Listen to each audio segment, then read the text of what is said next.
Hello everyone, Arora classes के YouTube channel पर आप सभी लोगों का स्वागत है। तो आज हम चौथा टेस्ट डिस्कस करने जा रहे हैं। इससे पहले हम 3 टेस्ट ले चुके हैं मैथ के। आज की इस वीडियो के अंदर हम चौथा टेस्ट डिस्कस करेंगे। इससे पहले आप ये डिस्कशन वीडियो देखो, मैं आप लोगों को रिक्वेस्ट करूंगा कि सबसे पहले टेस्ट देना है, उसके बाद ही डिस्कशन वीडियो देखनी है। ऐसा ना हो पहले आप वीडियो देख लो उसके बाद टेस्ट अटेम्प्ट करो। पहले टेस्ट अटेम्प्ट करके कम से कम चेक तो करो कि आप लोग कितने पानी में हो। फिर क्या होगा, शुरू शुरू में नंबर कम आएंगे। डिस्कशन वीडियो है ना, जिन क्वेश्चनों को आप अटेम्प्ट नहीं कर पाए वो सारे के सारे क्वेश्चन आप यहाँ पे डिस्कशन वीडियो में देख सकते हो। देखो कितनी जबरदस्त हम लोगों ने पहल की हुई है। तो मैं आप लोगों को यही रिकमेंड करूंगा, अपने दोस्तों को भी इसके साथ जोड़ो, मुहिम के साथ। देखो जितने आप लोग अपने दोस्तों के साथ कंपैरिजन करोगे, आपके दोस्तों का क्या स्कोर आ रहा है, आपका क्या स्कोर आ रहा है, उतना ज्यादा आप लोगों का पढ़ने का मन करने वाला है, उतनी ज्यादा आपके मन में कहीं ना कहीं एक्साइटमेंट होने वाली है। तो इस वीडियो के कंप्लीट होने पर आप लोग मुझे जरूर कमेंट बॉक्स में कमेंट करके बताओगे कि आपने अपने कितने दोस्तों को इस स्कीम के साथ जोड़ा। वैसे भी हम लोगों ने आप लोगों को बता रखा है कि शुरुआत के 10 दिन लगातार हम लोग फ्री टेस्ट सीरीज देने वाले हैं। उसके बाद भी हम इसकी कॉस्ट सिर्फ 500 रुपी मंथली रखने वाले हैं। आप लोगों के सुजेशंस का मैं इंतजार करूंगा। आप लोग इस वीडियो को देखने के बाद मुझे सुजेशंस जरूर दोगे कि आप लोगों को इस टेस्ट सीरीज के अंदर और कुछ क्या एक्स्ट्रा चाहिए, है ना। आपने अपने कितने दोस्तों को हमारे साथ जोड़ा और प्लस आप लोगों को इस टेस्ट सीरीज का लेवल कैसा लग रहा है कमेंट करके जरूर बताना। तो इसी के साथ सबसे पहले तो मैं आप लोगों को बता दूं ये टेस्ट होते कहां पर है। इस टेस्ट को आपने अगर पार्टिसिपेट करना है तो उसके लिए आपको हमारी app Arora classes Bathinda download करनी पड़ेगी। प्ले स्टोर में जाओ, ऐप सर्च करो, ये ऐप डाउनलोड करो, है ना। ऐप डाउनलोड होने के बाद स्टोर बटन पे क्लिक करना, नीचे नीचे स्टोर बना होगा, स्टोर पे क्लिक करना। उसके बाद आपको सबसे टॉप में सर्च करना है test series, Punjab test series, है ना। आप लोगों को 500 रुपये और ये टेस्ट सीरीज नजर आएगी, है ना। वो 500 पे नहीं करने, एक बार आप लोगों ने पहले 10 दिन आराम से free of cost test participate करो, पसंद आने पे फिर आप लोग 500 पे करना। मैं आपको गारंटी देता हूं यार, इससे बेस्ट टेस्ट सीरीज आप लोगों को कहीं नहीं मिलने वाली। बहुत अच्छे लेवल के हम क्वेश्चन पिक कर रहे हैं और बहुत ज्यादा अच्छे उनके सॉल्यूशन दे रहे हैं, बड़ी अच्छी अच्छी ट्रिक्स आप लोगों को दे रहे हैं। यानी हर हालत में सिलेक्शन करने का 100% तरीका हम आप लोगों को दे रहे हैं कि कैसे आप 100% पंजाब स्टेट की आने वाली वैकेंसियों के अंदर सिलेक्ट होगी। ठीक है। तो अगर फिर भी आप लोगों को किसी भी टाइप की दिक्कत है तो आप हमारे दिए हुए कॉन्टैक्ट नंबर पर हमसे कॉन्टैक्ट कर सकते हो। तो स्टार्ट करते हैं आज का टेस्ट। जो आपका लास्ट टेस्ट हुआ था मैथ का 15 क्वेश्चनों का, उसका अकेला अकेला क्वेश्चन हम यहाँ पे डिस्कस करेंगे, ठीक है ना। तो इस टेस्ट को स्टार्ट करने से मैं आप लोगों को बता दूं, आप इस डिस्कशन वीडियो को स्टार्ट करने से पहले मैं बता दूं, आपने पहले टेस्ट जरूर देना है। टेस्ट देने के बाद ही आप लोगों ने ये वीडियो देखनी है, पहले वीडियो नहीं देखेंगे हम लोग, ठीक है ना। किसी भी टाइप की आपको प्रॉब्लम आती है आप हमारे ऊपर दिए हुए कॉन्टैक्ट नंबर पर भी कॉन्टैक्ट कर सकते हो। तो यहां पे इन्होंने क्या कह रखा है, हाइट ऑफ कॉन। देखो एक कॉन है, एक सिलेंडर है और थर्ड है हेमिस्फीयर। हाइट आर इक्वल, इन तीनों की हाइट इक्वल है, ठीक है। एच सारों की सपोज करो 1 1 1 है। रेडियस ये है। Find the ratio of their volume, उनके वॉल्यूम क्या होंगी। तो सभी का वॉल्यूम मैं लिख देता हूं। इसकी वॉल्यूम का फॉर्मूला क्या होता है, 1/3 पाई आर स्क्वायर एच। इसकी वॉल्यूम का फॉर्मूला क्या होता है, पाई आर स्क्वायर एच। और इसके वॉल्यूम का फॉर्मूला क्या होता है, 2/3 पाई आर की क्यूब। ठीक है, चलो के।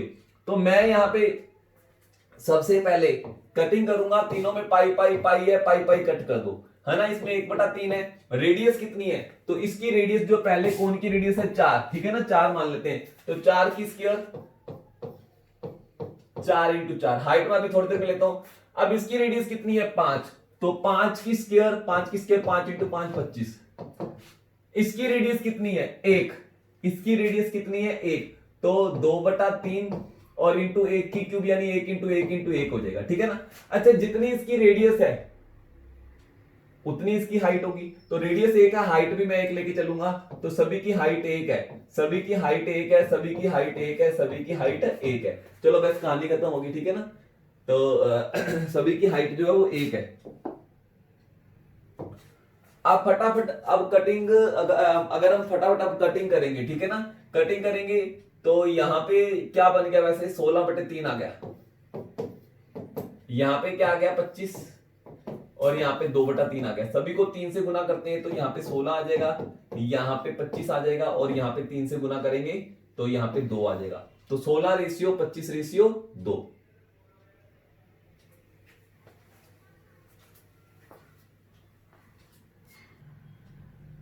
मैंने यहाँ थोड़ी सी गड़बड़ कर दी। देखो सभी को 3 3 से गुना किया, इसको 3 से गुना किया 16 आ गया, इसको 3 से गुना किया यहाँ पे 75 आना था और इसको 3 से गुना किया 2 आना था, ताकि ये बटा खत्म हो जाए। तो मेरा आंसर आ गया 16:75:2, ये रहा आंसर।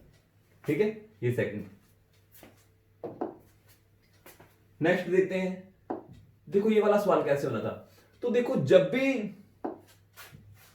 अगर ए और बी किसी काम को एक्स डेज में कर रहे हैं, वो आपको ए की वैल्यू दे रखी है, ए उस काम को x + 9 डेज में करता है, और अकेले बी की वैल्यू दे रखी है, बी उस काम को x + 4 में डेज वर्क करता है। तो आप इस x की वैल्यू शॉर्टकट में निकाल सकते हो, बहुत फास्ट निकाल सकते हो। आपको क्या करना है, ये x से ऊपर जितने दिन है, x से जितने भी दिन है उनको मल्टीप्लाई करना है और रूट कर देना। आपके पास शॉर्टकट में इसकी वैल्यू आ जाएगी x = 6 दिन। दोनों मिलकर कितने दिन में करेंगे, 6 दिन में। डिटेल में मैं कोर्स में करवाता होता हूं, यहाँ पे आप डायरेक्ट देख सकते हो भी कितना फास्ट आपका आंसर आ गया 1 सेकंड में।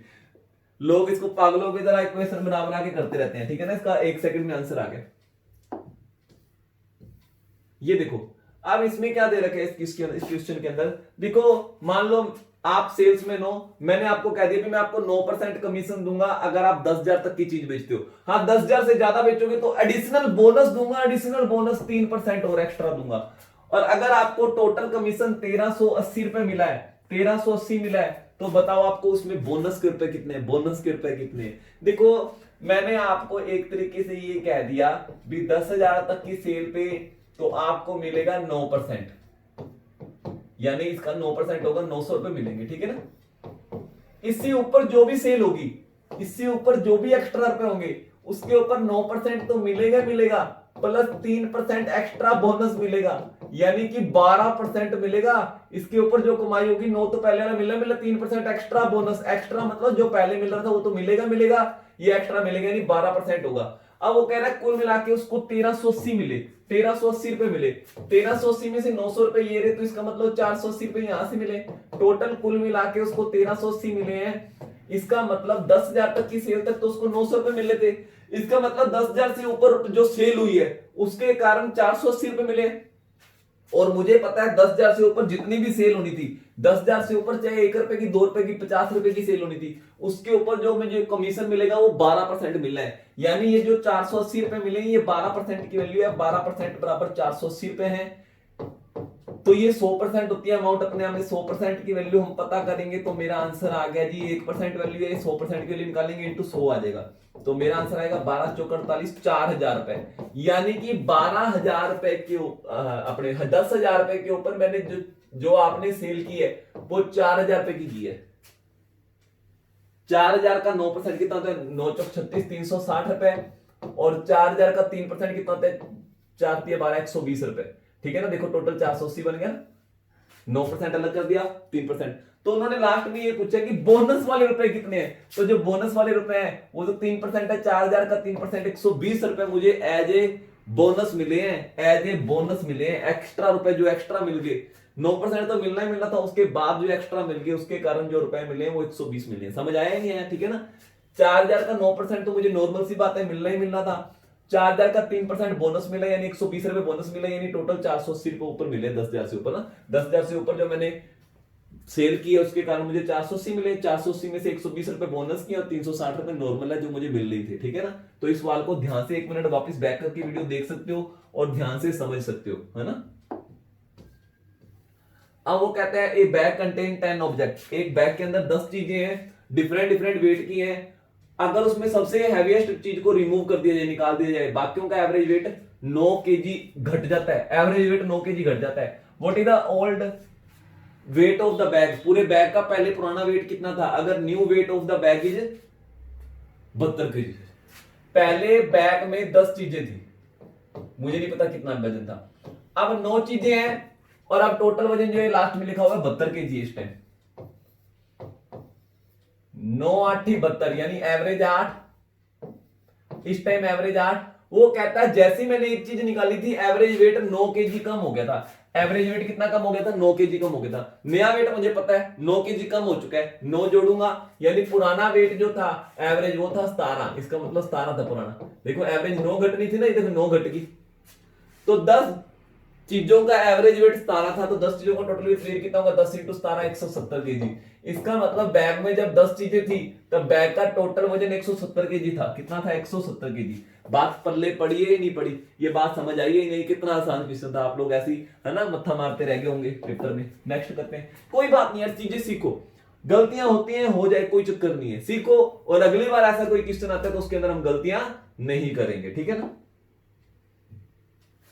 तो यहाँ पे 3 जने हैं, राधा, समा और इनाया।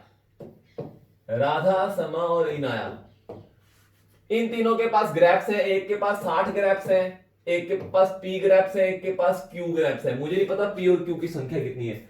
अगर समा अपने 15 ग्रैप्स राधा को दे दे, देखो समा के पास से 15 कम हो जाएंगे।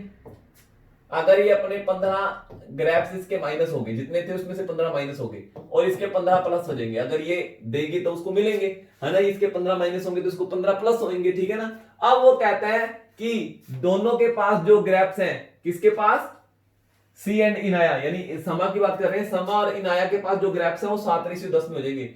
अगर ऐसी सिचुएशन होती है तो अब इन दोनों के पास ग्रैप्स जो है वो 7:10 में हो जाएंगे। कौन सी रेशियो में हो जाएंगी, 7। अगर वो 15 दे देगी तो 7:10 में हो जाएंगे, ठीक है। If together the 3 had 30 grapes more, अगर तीनों के पास 30 ग्रैप्स ज्यादा होते, वैसे तो जितने भी हैं ठीक है, अगर 30 ज्यादा होते तो इन तीनों की एवरेज जो 120 आ रही थी। अच्छा चलो मैंने मान लिया तीनों के पास 30 ज्यादा है ना। देखो इसके पास 60 से 60 और 15 75 हो जाएंगे इसके पास, तो ठीक है ना। तीनों के पास मान लो 30 ज्यादा है, तो 30 ज्यादा तो तीनों की एवरेज क्या होगी, 120। 120 एवरेज होगी तो तीनों का टोटल कितना होगा, 360। अगर इन तीनों के पास 30 ज्यादा होंगे तो टोटल ग्रैप्स होंगे 360। और इसका मतलब मैंने तो 30 ज्यादा अज्यूम किए, एक बार 30 घटा दो। एक्चुअल में इन तीनों के पास 330 ग्रैप्स हैं। कितने ग्रैप्स हैं, 330। अगर 30 ज्यादा होते तो टोटल 360 होना था, तो 30 ज्यादा नहीं है, इसका मतलब इस टाइम जो है 330 है। 330 में से 75 तो इसके पास है, 75 अगर इसके पास है, 330 में से मैं 75 घटा देता हूं। 330 में से मैं अगर 75 घटा देता हूं तो मेरा आंसर आएगा जी 255। 75 तो इसके पास है, तो इन दोनों के पास जो टोटल ग्रैप्स है वो कितने हैं, 255। फटाफट बांट दो तो कितना आसान हो गया। 17 बराबर 255, एक बराबर क्या होगा, 255 बटे 17 कर दो। 17 एकम 17, कितना बच गया, 8 बच गया, है ना। 17 5 85, 175, एक बराबर 175 हो जाएगा। एक बराबर क्या, 17 एकम 17, 17 5 85, 15 आ गया सच। 17 एकम 17, 17 5 85, एक बराबर 15 आ गया। और 15 साथी 105, इसके पास 105 है, और 15 धाया 150, इसके पास 150 है। अच्छा अब बताओ पी रेशियो क्यू की क्या वैल्यू होगी। अच्छा पहले पी रेशियो देखो, इसने जब इसको 15 ग्रैप्स दिए तो इसके पास 105 हो गए, 15 दिए तो 105 हो गए। इसका मतलब पहले इसके पास कितने थे, 15 ज्यादा थे, इसका मतलब पहले 120 थे। इसने कुछ दिए ही नहीं थे तो इसके पास 150 थे। तो 120 और 150 की रेशियो क्या होगी, 3 चौक 12, 3 5 15, 4:5। पी रेशियो क्यों, देखो क्या आगे से आगे चीज दे दी ना। तो कुछ नहीं था, थोड़ा सा स्टेटमेंट में उलझा रहे थे आप लोगों को, कैसे मैं बैक करके लेके गया और फाइनली पी और क्यू की वैल्यू निकाली। यहाँ पे 105 थे ना, 105 तब थे जब इसने 15 दे दिए। 15 जोड़ो, एक्चुअल में इसके पास पहले पी की वैल्यू 120 आएगी, और ये 150 का 150 लिख दिया। 120 और 150 की रेशियो देखनी थी कितनी है, तो हमारा आंसर आ गया 4:5। ये वाला सवाल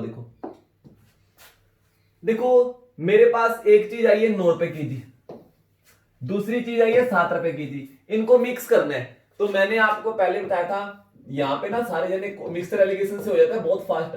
9 रुपए केजी आई है, दूसरी 7 रुपए केजी आई है, और इनको मिक्स करके कितने रुपए केजी बनाना है वो यहाँ पे बीच में लिखते होते हैं, याद है ना। लेकिन ध्यान रखना है कॉस्ट प्राइस लिखते होते हैं। ये 9 रुपए केजी आई है, 7 रुपए केजी आया है, और जो मिक्स करके चीज बनानी है वो कितने रुपए केजी पड़नी चाहिए, यानी यहाँ पे कॉस्ट प्राइस आएगा। लेकिन इन्होंने तो सेलिंग प्राइस दे रखा है कि 9 रुपए 24 पैसे में बेचने पर, 9 रुपए 24 पैसे में बेचने पर हमको 10% का फायदा हो, तो 9 रुपए 24 पैसे 110% की वैल्यू होगी, क्योंकि सीपी 100% होती है, कॉस्ट प्राइस 100% होता है, 10% का फायदा है, इसका मतलब 110% की वैल्यू है। 100% की वैल्यू निकालते हैं, आपके पास सीपी आ जाएगी, यानी वो वाला रेट आ जाएगा जो आप यहाँ पे लिख सकते हो।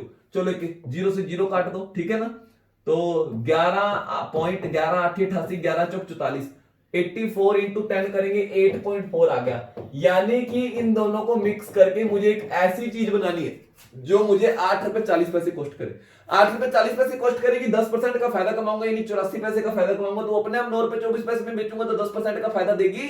तो यहां पे आपको कॉस्ट प्राइस लिखना चाहिए था, बस आ गया आंसर। यानी मुझे 9 रुपए वाली चीज और 7 रुपए वाली चीज को मिक्स करके 8 रुपए 40 पैसे केजी वाली चीज बनानी है। तो इन दोनों का डिफरेंस कितना है, 60 पैसे, वो यहां पे लिखो। और इन दोनों का डिफरेंस कितना है, 1 रुपए 40 पैसे, यहां लिखो। पॉइंट से पॉइंट कट गया, इन दोनों की रेशियो निकालते तो आंसर आएगा 7:3। ये दोनों चीजें 7:3 में मिक्स करनी पड़ेगी। कौन सी रेशियो में, 7:3 में। और दूसरी वाली चीज मुझे पता है 27 केजी है, 3 यूनिट की वैल्यू दूसरी वाली की चीज बता रखी है 27 केजी है, तो 3 बराबर 27 है, तो 1 बराबर कितना होगा, 9। तो 7 बराबर कितना होगा, 7 इंटू 9 63 केजी। तो पहले वाली चीज पक्का 63 केजी होगी, पहले वाली चीज पक्का 63 केजी होगी। समझ आया नहीं आया? ऐसे सवालों में ये बीच वाली चीज कॉस्ट प्राइस लिखते होते हैं, ठीक है ना। तो उम्मीद मैं ये करके चल रहा हूं आप लोगों को इतनी बेसिक नॉलेज तो होगी। चलो थोड़ा बहुत तो हिंट आप लोगों को मैं यहाँ पे दे रहा हूं, है ना। चलो देखो ये वाला क्वेश्चन आप लोगों को समझ आया ही नहीं आया, है ना। फिर अपने नेक्स्ट क्वेश्चन देखेंगे।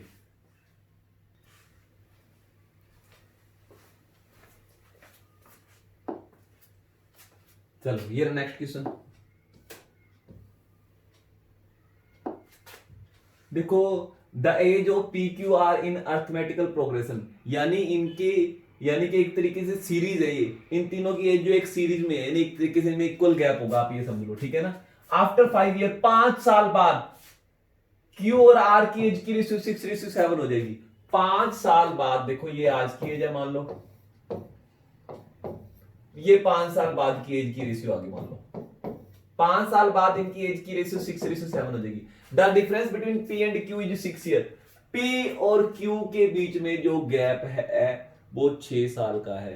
पी और क्यू के बीच में एज का जो गैप है वो कितने साल का है, 6 साल का है। देखो अगर ये तीनों एक एपी में है, एपी में क्या होता है, एक तरीके से एक सीरीज चल रही होती है, इक्वल गैप होता है, ठीक है ना, इक्वल गैप है। तो अगर इन दोनों में 6 साल का गैप है, अगर इन दोनों में 6 साल का गैप है, तो इन दोनों में भी कितने साल का गैप होगा, 6 साल का ही गैप होगा। अगर इन दोनों में पहले 6 साल का गैप था तो अब भी 6 साल का, नहीं, जो गैप हमारे दोनों के बीच में आज है वो गैप हमेशा ही रहना है। आज मैं अगर आपसे 2 साल बड़ा हूं तो पूरी जिंदगी भर मैं आपसे 2 साल बड़ा रहूंगा, ये मैं वहम में मत रहना कि कभी आप मेरे से एज में बड़े हो जाओगे, ठीक है ना। तो अगर इन दोनों में इन्होंने कह दिया पी और क्यू की एज का डिफरेंस 6 साल का है, तो यहां पे भी डिफरेंस 6 साल का होगा और 1 यूनिट का फर्क है। 1 यूनिट बराबर 6 साल है, तो 6 यूनिट बराबर, इसका मतलब ये 36 साल का है। 1 यूनिट बराबर 6 साल, तो 7 यूनिट बराबर 7×6 42 साल होगा। लेकिन ये जो एज है ये 5 साल बाद की एज बताई हुई है। इनमें 5-5 साल घटाओ, 5-5 साल घटाओ, इसमें 5 साल घटाएंगे ये 31 आ गया, इसमें 5 साल घटाएंगे तो ये 37 आ गया, है ना। चलो ओके, अब तीनों की आज की एज आ गई, ये वाली आज की एज थी, ये वाली आज की एज थी, ठीक है ना। इन दोनों में 6 साल का फर्क है, इन दोनों में भी 6 साल का फर्क ही रखा था, तो इसमें 6 साल घटाएंगे, ये कितने सालों का हो जाएगा, पी आज 25 सालों का। अब क्वेश्चन देखते हैं, बताओ 3 साल पहले पी कितने सालों का था, तो पी आज 25 सालों का है, तो 3 साल पहले कितने सालों का था, तो आप बोलोगे जी 22 साल का था, 22 साल का, ठीक है ना। तो आ गया आंसर, है ना। नेक्स्ट क्वेश्चन देखते हैं, ये देखो।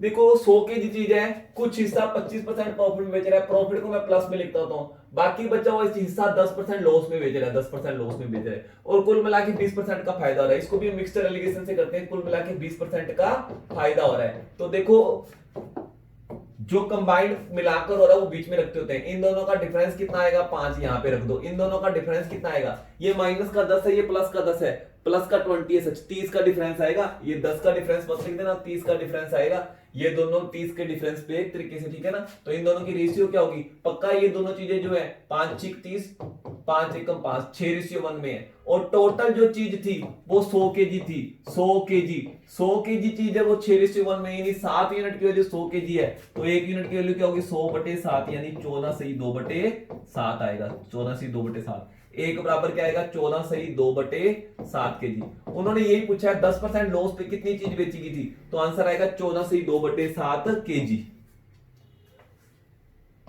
समझ आ गया। तो 10% लॉस पे जो चीज बेची थी वो ये होगी। अगर वो कहता 25% फायदे वाली चीज कितनी है, तो 14/2/7 का मैं 6 गुना कर देता, यहां पे आ जाता, ठीक है ना। कितना आसानी से ये सवाल हो गया। नेक्स्ट देखो,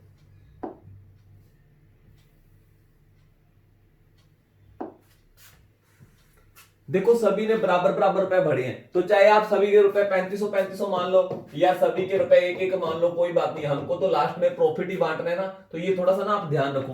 तो यानी कई बार रुपए लेके चलो या ना लेके चलो एक ही बात है। मैं यहाँ पे चाहे 1 रुपए लिख दूंगा,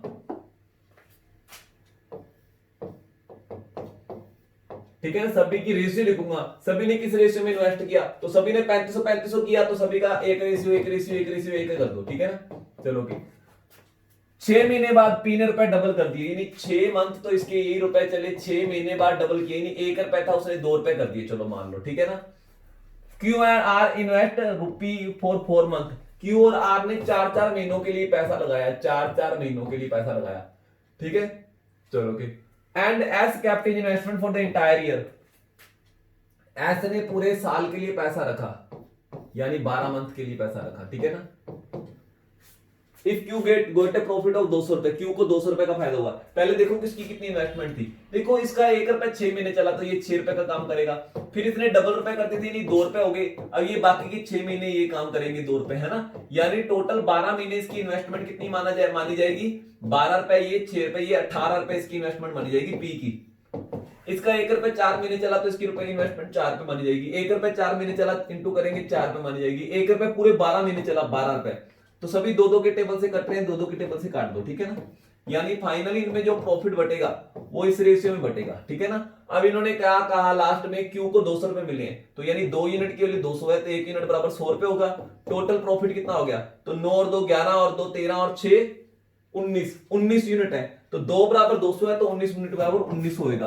तो टोटल प्रॉफिट जो होगा वो पक्का कितना रहा होगा, 1900 रुपए रहा होगा। यानी आप फालतू में 3500 को 4 से मल्टीप्लाई करते फिरते, आप सिर्फ प्रॉफिट के रुपए ही निकालने हैं ना, तो आप रेशियो निकालने के चक्कर में आपको कोई रुपए लिखने की जरूरत नहीं थी, ठीक है ना। ऐसे फास्ट कर सकते थे इस क्वेश्चन को, ठीक है। देखो ध्यान से समझो, नेक्स्ट क्वेश्चन देखते हैं।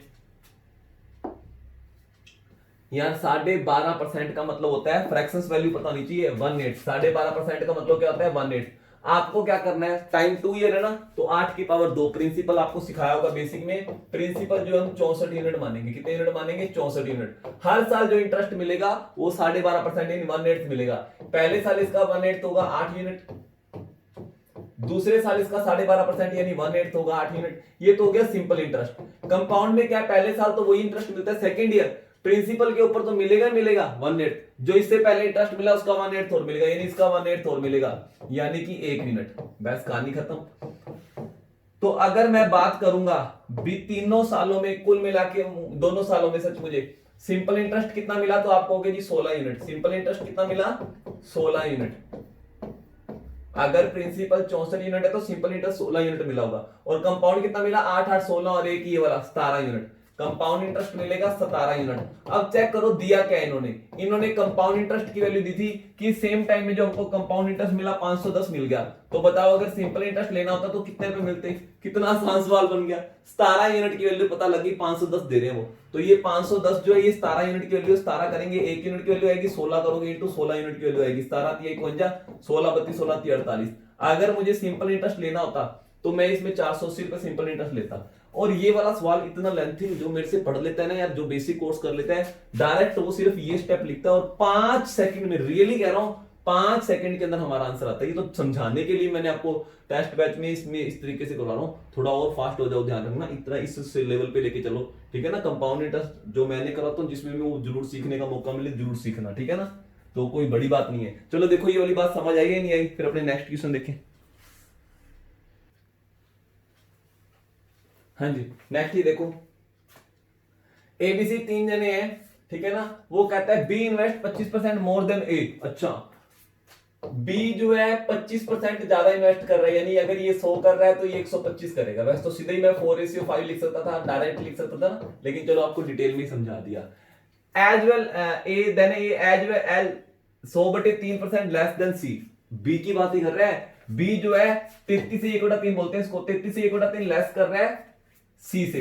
बी की बात वापस लिख रहे हैं, इसको सेकंड नंबर पे वापस लिख देता हूं। बी जो है 33 से 1/3 का मतलब था 1/3, यानी कि अगर ये 3 रुपए इन्वेस्ट कर रहा है, इसका 33 से 1/3 होगा 1 रुपए, 1/3 1 रुपए होगा ना, 1 रुपए कम कर रहा है यानी 2 रुपए करेगा।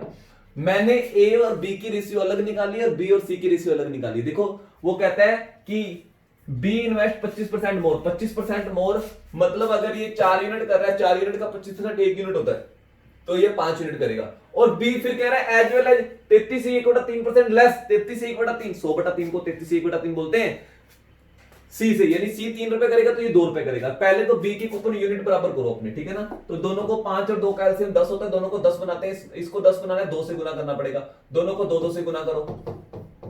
और इसको 10 बनाना है 5 से गुना करना पड़ेगा। यानी मेरे पास A ratio B ratio C आ गया। एक्चुअल में तीनों ने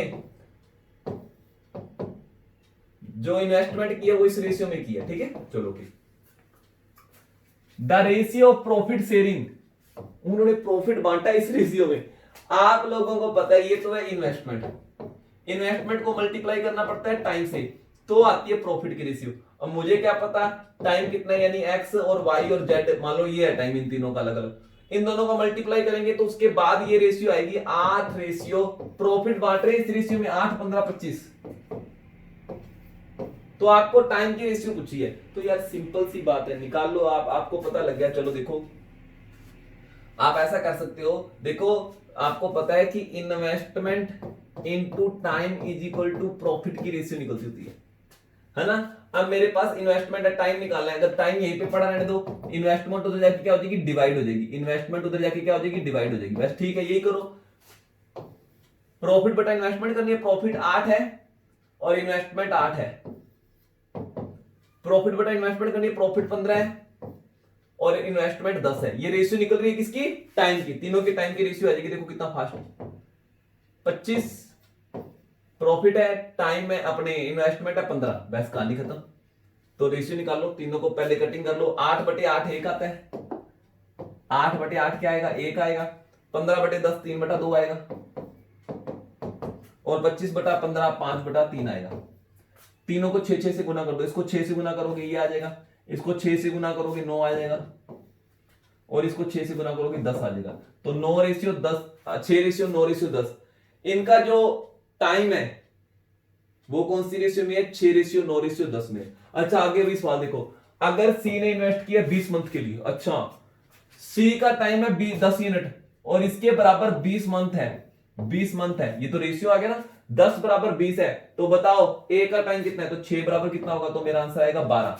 10 बराबर 20 है, सी का टाइम दे दिया, सी की रेशियो आ गई मेरे पास टाइम की 10। 10 बराबर 20 है तो 1 बराबर 2 होगा, तो 6 बराबर 12 होगा, तो मेरा आंसर 12 मंथ आ गया। कुछ भी नहीं था, बहुत आसान था। बस ये वाला चीज आपको पता नहीं चाहिए थी, आप फटाफट धड़ाधड़ कर देते। मेरे को तो समझाने में थोड़ा टाइम लग जाता है क्योंकि मुझे डिटेल में समझाना मेरी मजबूरी है, ठीक है ना। तो ये चीज समझ आई है या नहीं आई आप लोगों को, देखो नेक्स्ट देखते हैं।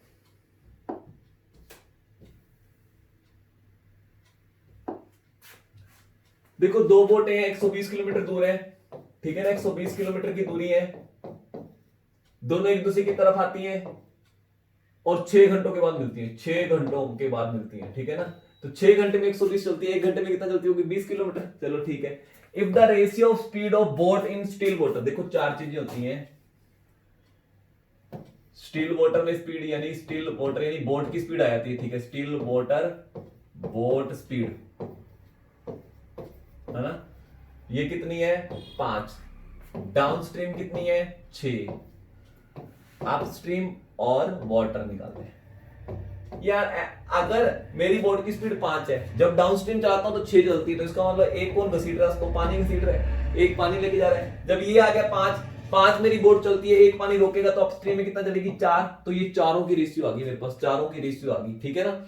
अब मुझे पता है अगर ये downstream 6x kilometre per hour जाएगी तो अपस्ट्रीम जाएगी 4x किलोमीटर पर आवर, है ना। तो 1 घंटे में जाएगी 6x किलोमीटर और अपस्ट्रीम में जाएगी यानी कि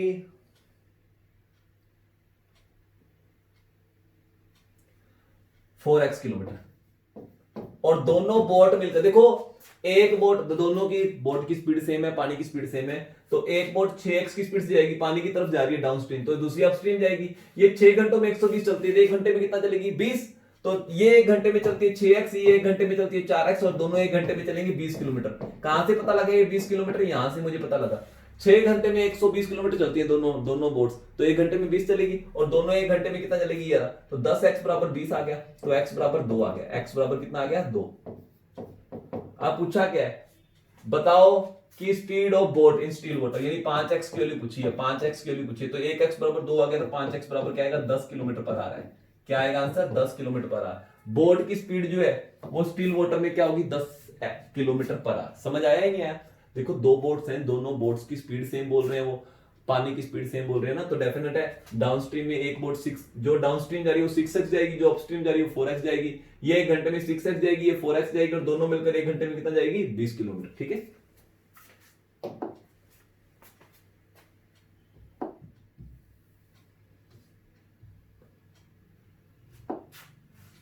देखो 3 टैप है एक्स वाई और जेड।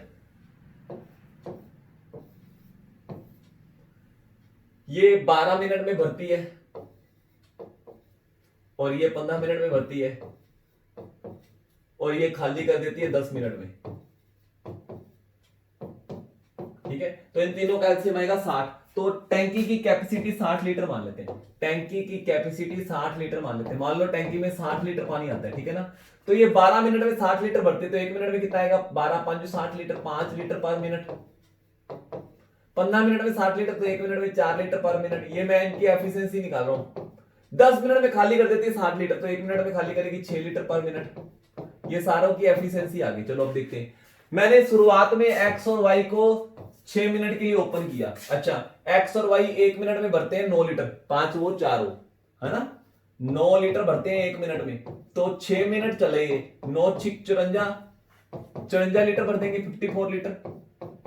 टोटल टैंकी 60 लीटर की है, 54 लीटर तो इन्होंने भर दिया, तो रिमेनिंग कितना रह गया वर्क 6 लीटर भरने वाला रह गया। ठीक है ना, अब जेड को भी ओपन कर दो, जेड को भी ओपन कर दो। अब क्या रिजल्ट होगा यार, ये 9 लीटर भरेंगे, ये 6 लीटर खाली कर देगी। 1 मिनट का रिजल्ट बता रहा हूं, ये 5 और 4 9 लीटर भरेंगे और ये 6 लीटर खाली कर देंगे, यानी 3 लीटर हर मिनट भरेगा। यानी बाकी बचा हुआ 6 लीटर भरना है ना, वो 3 लीटर पर मिनट भरा जाएगा, 3 लीटर पर मिनट, यानी कि 2 मिनट और लग जाएंगे इनमें। ये 6 लीटर भरने में 2 मिनट और लग जाएंगे। टोटल टैंकी भरने में कितना टाइम लगा, 6 मिनट पहले लगा था, 2 मिनट ये लग गया, 8 मिनट लग जाएंगे। टोटल टैंकी भरने में कितने मिनट लग जाएंगे 8 मिनट। कितना आंसर? ये देखो यार, जब आप लोगों ने देखा होगा ये इसका फॉर्मूला क्या होता है, A cube plus B cube plus C cube minus 3abc बराबर होता है A plus B plus C A square minus B square minus 2a A B B C C A, ऐसा ही कुछ होता है ना। और जब आपको a plus B plus c equal to 0 हो जाए, ये देखो तीनों को जोड़ोगे 0 हो जाएगा, यानी a plus B plus c equal to 0 हो जाए, 0 के साथ कुछ भी मल्टीप्लाई करोगे तो सारा कुछ 0 हो जाता है, तो इसकी वैल्यू भी क्या होती है 0 होती है, और इसकी वैल्यू पूछ ली, मेरा आंसर आएगा 0। ये तो देखते ही ठोकना होता है यार, जब a plus B plus c equal इसके बराबर ये लिख सकते हैं हम, तो इसकी वैल्यू 0, 0 के साथ कुछ भी मल्टीप्लाई करेंगे तो सब कुछ 0 हो जाएगा, यानी इसकी वैल्यू भी क्या आ जाएगी 0। इसका आंसर 1 सेकंड में होता है। अलजेब्रा किया हुआ आप लोगों ने मेरे से? कितना आसान है, कितना डिटेल में करते होते अपने, ये बता, सबसे बेसिक चीजें हैं। ये देखो, मैं अगर आपको एक बात पूछता हूं, चलो एक बार मुझे बताओ 2 से लेके 5 तक टोटल नंबर कितने होते हैं? एक बार वैसे ही पूछ रहा हूं, फिर मैं आपको ये वाला सवाल समझाऊंगा। 2 से लेके 5 तक कितने नंबर होते हैं? तो अगर आपने बोला 3 होते हैं तो बिल्कुल गलत है, 4 नंबर होते हैं। क्या होते हैं 2 से लेके 5 तक टोटल कितने नंबर होते हैं? 2 होता है, 3 होता है, 4 होता है, 5 होता है, 4 नंबर है। आप अकेला इसको घटाओगे ना, उसमें एक जोड़ना पड़ेगा। अगर मैं आपको कहूंगा बताओ 10 से लेके 15 तक टोटल कितने नंबर होते हैं, तो यहाँ पे 15 में से 10 घटाए 5 मत बोल देना, 6 होते हैं, 6 होते हैं। 10 11 12 13 14 15 गिन लो, 1 2 3 4 5 6, ठीक है ना। तो ये क्यों चीज समझाई थी मैंने, अभी देखो। अब वो कहता है कि 121 से लेके 1340 तक जब हम नंबर टाइप करेंगे तो हमको कितनी बार प्रेस करनी पड़ेगी की? चलो ओके, पहले मैं देखो 3 डिजिट, देखो अगर मुझे 121 टाइप करना है, 121 टाइप करना है, तो मैं 3 बार की प्रेस करूंगा, 1 2 1 121, तभी निकलेगा ना। तो ये 3 डिजिट वाली कितनी संख्या है पहले देखते हैं। देखो 3 डिजिट वाली संख्याएं होंगी 121 से लेके 999 तक। 121 से लेके 999 तक टोटल कितनी संख्याएं होती है? तो 999 में से 121 घटाओ तो मेरा आंसर आएगा 878, लेकिन +1 करना था, अभी समझाया था ना +1 क्यों करना था, एक एक्स्ट्रा जोड़ना होता है। तो मेरा आंसर आएगा 879। टोटल संख्या होंगी 879। ये 3 डिजिटल संख्या है। हर एक संख्या के लिए 3 बार 3 की प्रेस करनी पड़ेगी। तो टोटल कितनी की प्रेस करनी पड़ेगी, चलो ये निकाल ही लेते हैं। 9 × 27, 2 हंसिल, 7 × 21, 22, 23, 2 हंसिल, 8 × 24, 25, 26, 2637 की जो तो यहाँ पे प्रेस करनी पड़ेगी। अब 4 डिजिट वाली देखते हैं। 4 डिजिट वाली 1000 से लेके 1346 तक 4 डिजिट वाली कितनी संख्या होंगी, इन दोनों को घटाएंगे 346 आएगा, लेकिन एक प्लस करना होता है तो अपना क्या आएगा 347 संख्याएं होंगी। 347 संख्याएं होंगी, कितनी होंगी 347। ये संख्या होंगी 4 डिजिट वाली। एक नंबर प्रेस करने के लिए 4 बार की प्रेस करनी पड़ेगी, ठीक है ना। तो 7 चौक 28, 2 हंसिल, 4 चौक 16, 17, 18, 1 हंसिल, 4 तिया 12 और 1 13। तो टोटल प्रेस करनी पड़ेगी 7 और 8 15, 1 हंसिल, 8 और 3 11 और 1 12, 9 और 1 10, 1 हंसिल, 3 4025। 4025 आपको की प्रेस करनी पड़ेगी अगर आप ये नंबर लिखना चाहते हो। 4025 समझ आया या नहीं आया आपको, है ना। तो उम्मीद है आज का ये टेस्ट आप लोगों को बहुत अच्छा लगा होगा। मिलेंगे नेक्स्ट टेस्ट के अंदर। और हाँ, अगर आप लोगों को हमारे ये पढ़ाने का तरीका पसंद है, ठीक है ना, तो मैं आपको साफ कह रहा हूं यार, अपने दोस्तों को भी इसके बीच में लगाओ, ठीक है ना। मैं आपको बार बार कह रहा हूं यार, पंजाब स्टेट के अंदर जो वैकेंसी धड़ाधड़ निकलेगी ना, 100% अटक जाओगे। टेस्ट सीरीज मेरे साथ कंटिन्यू बने रहो। और जो लेवल हम करवा रहे हैं, बहुत अच्छा लेवल करवा रहे हैं। पेपर 100% आपको एक एक सवाल आता होगा पेपर में, जो लेवल हम करवाएंगे, ठीक है ना। अगर वो लेवल आप लोग करके गए ना, 100% चांस बनेंगे। मैंने फिर भी कहा था आपको कमेंट करके मुझे बताना आपने कितने दोस्तों को अपने साथ हमारी टेस्ट सीरीज में जोड़ा, है ना। क्योंकि यार इतनी रीजनेबल कॉस्ट में हम कोई टेस्ट सीरीज नहीं दे रहा, और साथ में सबसे पहली बात है 10 दिन हम free of cost test series दे रहे हैं, ठीक है ना। और अगर आप लोगों को पूरा बेसिक कंसेप्ट सीखना है, आप चाहते हो हमसे कोचिंग लेना चाहते हो, तो आप हमें हमारे दिए हुए कॉन्टैक्ट नंबर पे कॉन्टैक्ट भी कर सकते हो, ठीक है ना। बेसिक कोर्स भी आप लोग हमसे कर सकते हो पूरा डिटेल में, अगर आप लोगों ने बेसिक कोर्स नहीं किया हुआ, ठीक है। Okay, thank you. मिलेंगे नेक्स्ट टेस्ट के अंदर बहुत जल्दी। Bye bye.